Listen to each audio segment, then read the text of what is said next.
जय जननी। आज हम लोग देखेंगे ब्लड कलेक्शन ट्यूब पार्ट 4।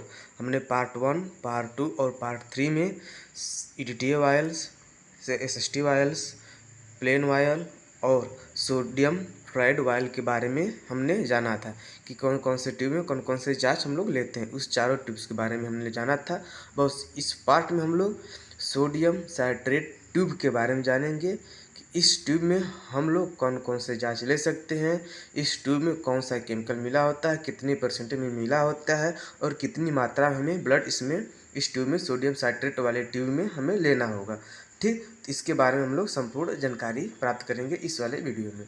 पहला पॉइंट है, a sodium citrate tube is a blood collection tube that contains sodium citrate as a anticoagulant. It is primarily used for coagulation test in clinical laboratory. अर्थात sodium citrate tube एक रक्त संग्रह tube होती है जिसमें anticoagulant, जो रक्त को थक्का बनाने में या रक्त को जमने से रोकने के लिए बचाने का कार्य करता है, के रूप में सोडियम साइट्रेट होता है। इसका मुख्य उपयोग नैदानिक प्रयोगशाला में रक्त के थक्के बनने से संबंधित परीक्षणों मतलब कोआगुलेशन टेस्ट के बारे में किया जाता है। उसके बाद हम लोग देखेंगे अगला point, sodium citrate is a salt of citric acid with the chemical formula Na3C6H5O7।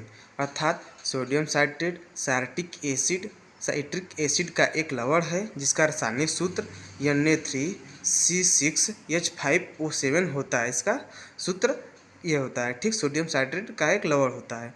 Prevent blood from clotting bye binding calcium ions needed from coagulation. जो अगला पॉइंट है, यह थक्के बनने की प्रक्रिया के लिए आवश्यक कैल्शियम आयनों से बंधकर रक्त को जमने से रोकता है। अर्थात जो इसमें सोडियम साइट्रेट होता है इस ट्यूब में मिला रहता है, वह कैल्शियम आयन को बांध करके ब्लड को जमने से रोकता है, जिससे हम लोग जाँच परफॉर्म अच्छे से कर सकते हैं। ठीक, उसके बाद हम लोग अगला पॉइंट देखेंगे, सोडियम साइट्रेट 3.2% इन 2 ml ट्यूब्स।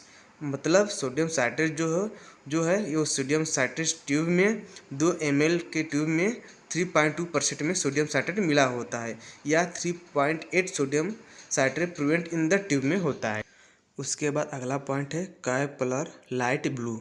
मतलब इस ट्यूब के सोडियम साइट्रेट ट्यूब के ढक्कन कलर क्या होता है, नीले रंग का होता है। ठीक, उसके बाद अगला पॉइंट है, मिक्स इनवर्ट जेनेटली 4 से 6 टाइम आफ्टर कलेक्शन। तो सैंपल लेने के बाद हमें धीरे धीरे 4 से 6 बार उलट पलट कर लेना चाहिए। अर्थात हमें मिक्स अच्छी तरह से कर लेना चाहिए। ठीक, जिससे जो ब्लड्स और केमिकल से सोडियम साइट्रेट अच्छे से मिक्स हो जाए। उसके बाद हम लोग देखेंगे रेशियो कि ब्लड और सोडियम साइट्रेट का कितना रेशियो रहना चाहिए इस सोडियम साइट्रेट ट्यूब में। तो 9:1 का सोडियम ब्लड और सोडियम साइट्रेट का रेशियो रहना चाहिए। अर्थात रक्त का 9 भाग और सोडियम साइट्रेट का 1 भाग हम मिलाते हैं तो 9:1 का रेशियो बनता है। अर्थात हम 1.8 ml ब्लड लेते हैं इस सोडियम साइट्रेट वाले ट्यूब में, और सोडियम साइट्रेट जो है इस ट्यूब में पहले से मिला रहता है और कितना भाग होता है, 0.2 ml होता है, जो 2 ml वाले सोडियम साइट्रेट ट्यूब में रहता है। ठीक, ये हमने 2 ml वाले सोडियम साइट्रेट ट्यूब के बारे में बात किया। अगर 3 ml हो या 4 ml हो या 5 ml हो, उससे ज़्यादा ml की वाली ट्यूब्स हों सोडियम साइट्रेट की, तो हम लोग क्या रेशियो लगाएंगे, 9:1 का ही रेशियो लेकर चलेंगे, फार्मूला लेकर चलेंगे। ठीक, तो हुआ सोडियम साइट्रेट कितनी मात्रा में लेनी चाहिए और ब्लड कितना मात्रा में लेना चाहिए, जिससे जांच अच्छे से लग सके और मात्रा सही से लेना जरूरी है। तो हम लोग अगला पॉइंट देखेंगे इसका फार्मूला कि जो 9 और 1 का रेशियो है तो हम कितने ml वाले ट्यूब्स में कितना सैंपल और सोडियम साइट्रेट ले सकते हैं, तो कितना ब्लड और सोडियम साइट्रेट ले सकते हैं। तो 9 हिस्से में ब्लड प्लस 1 हिस्सा सोडियम साइट्रेट, कितना रेशियो हो गया, 10 का रेशियो बना। तो ब्लड हमने कितना लिया, 9 हिस्सा लिया, तो हमने 10 का रेशियो बना, 10 से भाग करेंगे, मल्टीप्लाई कितना करेंगे, 2 का, तो कितना निकल कर आएगा ml, 1.8 ml निकल कर आएगा ब्लड में। तो 2 का हमने मल्टीप्लाई क्यों किया, क्योंकि हमने 2 ml के ट्यूब का यूज किया। अगर हमने यहाँ पर 3 ml का ट्यूब यूज करता तो 3 ml का ही, तो 3 का हम गुणा करते अगर हम 5 का लेते तो 5 का गुणा करते। दूसरी तरफ सोडियम साइट्रेट है तो 1/10 × 2 ml। अगर हम 4 ml लेते तो 4 का ही मान मल्टीप्लाई कर देते, लेकिन 2 का किया था 0.2 ml आया। तो इस तरह से हम इस फार्मूले का उपयोग करके हम पता कर सकते हैं कि कितनी मात्रा में ब्लड और सोडियम साइट्रेट का सैंपल हम लोग ले सकते हैं। उसके बाद हम लोग देखेंगे कि सोडियम साइट्रेट ट्यूब में इस वायल में हम कौन कौन से जांच ले सकते हैं। तो इसमें पहला पॉइंट दिया हुआ है पीटी टेस्ट, जिसका पूरा नाम प्रोथ्रोम्बिन टाइम होता है।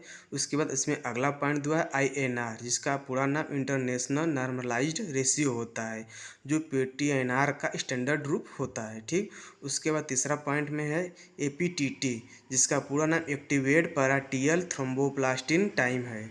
ठीक, उसके बाद अगला पॉइंट है चौथा डी डाइमर। इसमें पांचवा पॉइंट है फाइब्रिनोजन लेवल, जो फाइब्रिनोजन का लेवल मापता है। उसके बाद अगला पॉइंट है कोगुलेशन फैक्टर, जो कोगुलेशन फैक्टर होता है। इसमें 12 फैक्टर होते हैं, उसमें से हम लोग 7 और 9 का ही इस ट्यूब में हम लोग ले सकते हैं। ठीक, आप लोग को यह वीडियो समझ में आया हो तो लाइक शेयर कमेंट जरूर कीजिएगा। जहाँ पर जो समझ में ना हो तो कमेंट में ज़रूर पूछिएगा। उसके बाद हम लोग मिलते हैं अगले किसी नए टॉपिक के साथ। जय हिंद।